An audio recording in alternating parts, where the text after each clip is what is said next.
DNA TV మన రాష్ట్రం మన ఛానల్.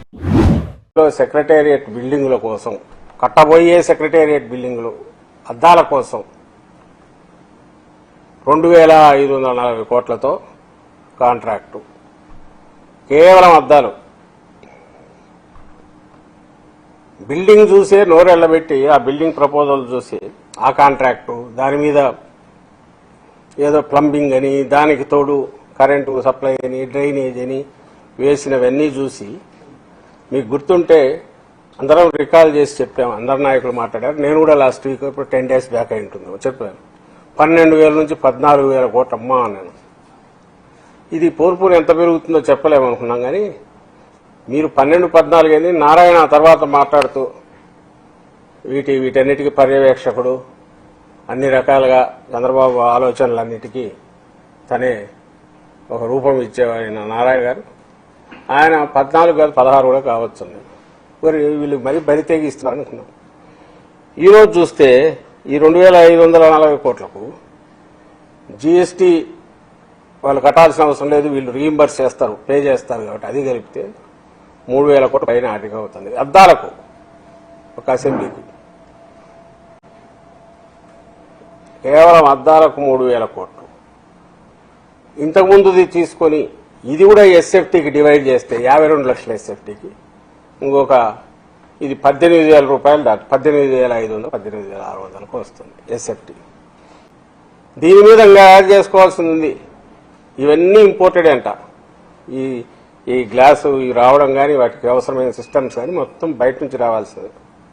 అంటే డాలర్ ఎక్స్చేంజ్ ఫ్లక్చుయేషన్స్ ఉంటే దాంట్లో మార్పు ఉంటే అది కూడా అప్లై అవుతుంది. అది ఆ మధ్య ఇంతకుముందే 1,500 కోట్లు ఎంతో ఉన్నారు. ఇంకా ఎంత అవుతుందో తెలియదు. ఇంకా పెరగొచ్చు. డాలర్ పెరిగే తప్ప తరిగే లక్షణం దానికే ఉన్నట్టు. పాలవాగం ఏదో దాన్ని తీసుకొచ్చి కృష్ణా రివర్లో వాటర్ తీసుకొచ్చేసి ఈ టవర్స్ మధ్య నుంచి తిరుగుతూ అది పోయి కృష్ణా రివర్లో కలుస్తుందంట. దానికి ఇంకా డిజైనింగ్ దానికి సంబంధించిన మన డిజైనింగ్ ఓ 100 కోట్లు 200 కోట్లు 300 కోట్లు ఇస్తారో తెలియదు. ఈ అసెంబ్లీ దీంట్లో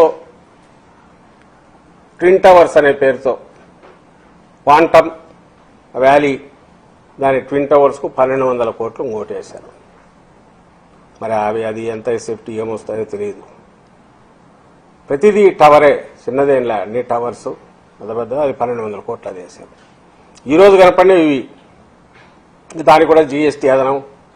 ఇంకా క్వాంటమ్ వ్యాలీ అంటే బహుశా దాని వాల్ గీల్ థిక్నెస్ అని ఇంపోర్ట్ ఏముంటుంది, దానికి డాలర్ ఫ్లక్చుయేషన్స్ దానికి అదనం, దానికి నగిషీలు అదనం, దానికి డిజైనింగ్లు అదనం, అద్దాలు ఉంటే అద్దాలు అదనం, అద్దాలు పగిలితే మళ్ళీ అద్దాలు పెట్టడానికి అదే అదనం, ఈ అద్దాలు పగిలితే మళ్ళీ తీసుకురావడానికి.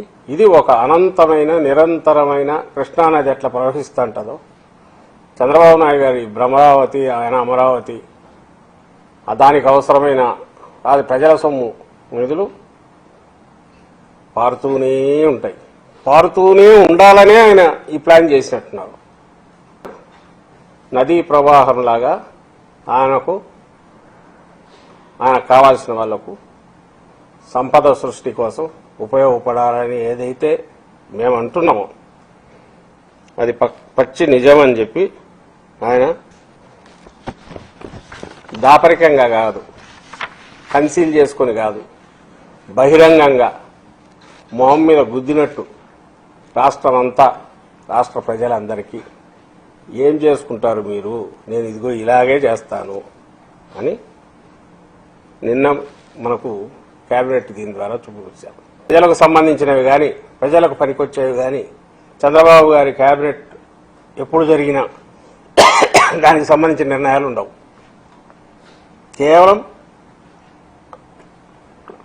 భూమిలో లేదా ఎవరికైనా ఫైనాన్షియల్ దీన్ని చేయడమో, అప్పుడు కూడా పోలవరం పేరుతో మీరు చూస్తే మొబిలైజేషన్ అడ్వాన్సులు కేబినెట్ ఇది తీసుకునేవాళ్ళు. మెడికల్ కాలేజీలకేమో సంవత్సరానికి 1,000 కోట్లు ఖర్చు పెడితే 4-5 ఏళ్లలో పూర్తి అయ్యే 17 మెడికల్ కాలేజీలు రెడీ కావడానికేమో డబ్బులు లేవు, ప్రైవేట్ వాళ్ళకి